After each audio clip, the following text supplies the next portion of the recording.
24 август. Жаратылыш жарыялаган кабар. Өздөрүн акылдуу эсептеп, акылынан ажырашты.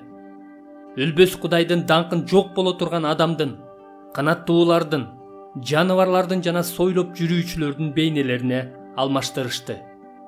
Римдиктер 1 бөлүм 22-23 аяттар.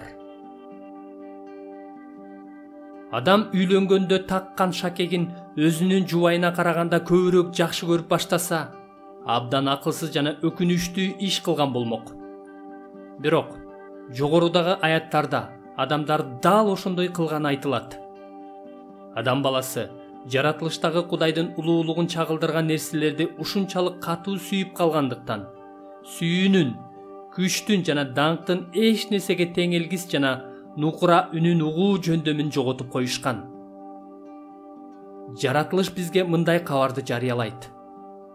Бул ажайып ааламды жараткан, даңкка, күчкө жана берешендикке толгон улуу Кудай бар. Силер ага таандыксыңар, себеби силерди ал жараткан. Адамзат ага каршы козголоң уюштурган абалда жашап жатса да, ал адамзатка чыдап, өмүр берип келет. Андыктан анын колу жараткан нерселерге эмес, ага кайрылгыла, ага үмүт арткыла жана андан кубаныч алгыла. 18 Забурдун 2-3 аяттарында айтылгандай, ар бир жарык күн кулак салган адамдарга көздү, уялткан күн көгүлтүр асман жана анда калкып жүргөн булуттар, көзгө көрүнгөн бардык нерселердин сөз менен сүрөттөп бере алгыс формалары, түстөрү жана түзүлүшү аркылуу сүйлөп, ушул чындыкты кабарлап жатат.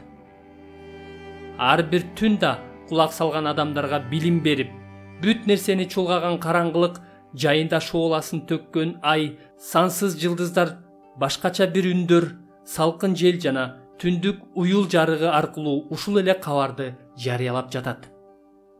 Күн менен түн бир добуштан Кудайдын даңкы улуу, Кудайдын даңкы улуу, Кудайдын даңкы улуу, чыныгы ырахатты, чыныгы канааттанууну анын колунан жаралган нерселерден эмес, анын өзүнөн издегиле, даңктуу эгедердин өзү менен кубангыла деп жарыялап жатышат.